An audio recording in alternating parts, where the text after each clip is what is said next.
এরা বহুদিন ধরে, আজকে থেকে না, আমি যখন ছোট তখন থেকেই দেখছি এরা ওখানে দোকান করে বসে আছে। তা ওদেরকে তুলে তুলে দেওয়ার জন্য কাউন্সিলর বলেছিল যে আপনারা উঠে যান, পরে বসবেন। এখন সেই কাউন্সিলর পাশে দাঁড়াচ্ছে না। তা যাই হোক, আমি বলেছি যে এই যে পুলিশ প্রশাসন এসে বাধা দিচ্ছে, পুলিশ প্রশাসনের এসে বাধা দেওয়ার কোনো অধিকার নেই। ওটা মিউনিসিপাল ল্যান্ড। মিউনিসিপ্যালিটি কখনো বলছে না যে এদের তুলে দিন। কোর্ট থেকে অর্ডার করিয়ে ওরা যেদিন দোকান করবে সেদিন আমি নিজে থাকবো। ওরা আস্থা প্রকাশ করছে আপনার সাথে দেখা করার পর, অনেকেই আস্থা পেয়েছে। ঠিক আছে, সেই যারা আস্থা আস্থা করছে তারা ভরসা নেই। আমাদের তো ডাইরেক্ট ওনার সঙ্গে সেভাবে কিছু কথা হয়নি, তবে উনি আমাদের প্রবলেমটা শুনেছিলেন। ঠিক আছে, শোনার পর উনি বলেছিলেন যে ইচ্ছাকৃতভাবে কেউ ওখানেতে দোকান সবাই তুলে দিয়েছে, কারণ হচ্ছে কেউ জোর করে কোনো কিছু ভাঙতে করতে পারে না।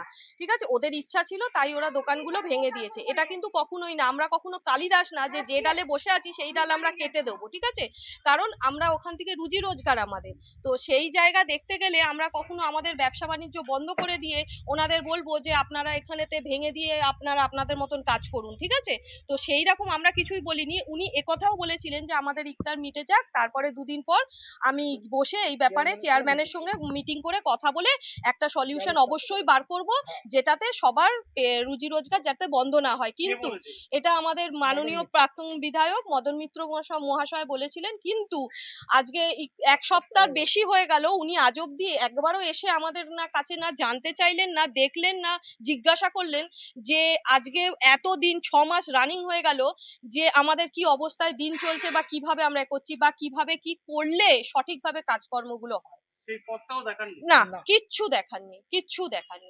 কোনো পথই না দেখাননি? না না, আমরা এবার না, কোথায় এখনো যাব? পর্যন্ত ওই উনি জন্যই কিছু তো আমরা এদিক ওদিক সেদিক সবার কাছে আজকে আমরা এখানেতে দিশেহারার মতন ঘুরছেন। দিশেহারার মতন ঘুরছি আজকে। ওই জন্য আমরা এখানে এসে দেখা করতে বাধ্য হলাম। কার সাথে দেখা করলেন? আজকে আমরা মানস মুখার্জি মহাশয়ার সঙ্গে দেখা করলাম, করে ওনার সঙ্গে কথা বলে যে আশ্বাস উনি দিলেন, তাতে আমরা একটু হলেও খুশি হয়েছি এবং আশা করব ওনার সঙ্গে হাত ধরে এগোলে আমরা হয়তো একটা পথ পাবো, খুঁজে পাবো। ওনার সাথে এটাই কথা হলো, আমি ওনাকে এটাই বললাম। উনি দীর্ঘদিন এখানকার বিধায়ক ছিলেন, উনি কম বেশি সবই জানে, বিস্তারিতভাবে কিছু বলার নেই। ওনাকে বলাতে উনি বললেন যে হ্যাঁ আমি শুনেছি, আমি জানি। তো আমি বললাম দেখুন আমরা সবাইকে চিঠি করেছি, সেই জন্য আপনাকেও আমরা চিঠি করলাম। তখন উনি আমাদেরকে এটা বললেন যে দেখো এটা রাস্তা একটা, ওটা আদ্যাপীঠের জায়গা না, পৌরসভার জায়গা। আমি চেয়ারম্যানের সাথে কথা বলে, আমি নিজেও কথা বলবো। আর উনি বললেন যে আমরা উকিল ঠিক করে দিচ্ছি, আমি তোমরা কালকে যোগাযোগ করো, একদম ডাইরেক্ট কোর্ট অর্ডার করাও।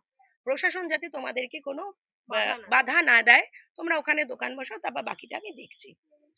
তাহলে এই আশ্বাস পেয়ে কতটা হলো? আশ্বাস পেয়ে একটু তো মনে আনন্দ জাগলো, একটু তো কিছু হলো যে না কিছু তো হয়তো যদি আমাদের হয়। এবার দেখা যাক, আশা রাখি যে আইন মারফতে যদি যাওয়া যায়, যদি আইনের বিচারটা যদি ঠিকঠাক মতো হয়।